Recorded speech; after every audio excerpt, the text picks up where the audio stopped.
A local father says it's an accident waiting to happen. A street that runs along a middle school has no school zone. Jim Butcher says he has had some near misses, cars almost hitting kids crossing that street. Chris 6 News reporter Seth Kovar looked into the situation. As Seth, that man says that without a school zone, cars really go really fast down that street. Yeah, school zones are what, typically 15 to 20 miles per hour. I saw some cars that were definitely going faster than that along Suez Drive as Haas Middle School was letting out this afternoon. That school added a drive-through along that street when it expanded after combining with Cullen Middle School to start off the 2018-2019 school year. Butcher says that's when the problems began.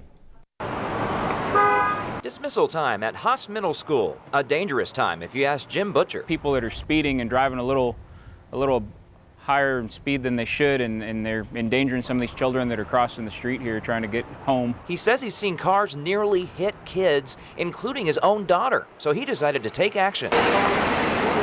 Butcher says he called the school district and the city in hopes of getting crosswalks and a school zone, but he was met with disappointment. Nobody really could answer me as to what needed to be done to get that put in place. We definitely need a school zone back there. Ana Fuentes is the new Haas Middle School principal, and she says she'll make new calls to the city for a school zone and crosswalks. It was done last year, but it definitely will, since I know that we do have a new city manager, that I can do that again as well to make sure that it does get addressed this year for the safety of our students. But Butcher says the safety measures should already be in place, added when the school expanded towards Suez Drive before the start of the last school year. That's kind of a no-brainer. If you got kids that are going to be exiting school, you'd probably think there'd be a school zone there. But for now, I use the stop sign. Fuentes and her teachers will continue to help students get home safely and hope that drivers slow it down a little. We don't want anything to happen out there.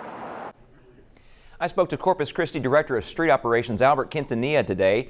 He says the procedure to get a school zone goes like this. A principal reports the need to the school district, and the district goes to the city with that request. Then there's a review to determine if a school zone is really needed. Katya? All right, thank you for that, Seth. And only school principals can make the request to the city for school zones, but you can make other requests like a speed bump or a stop sign for your street. And we tell you how you can do that on our website at christv.com.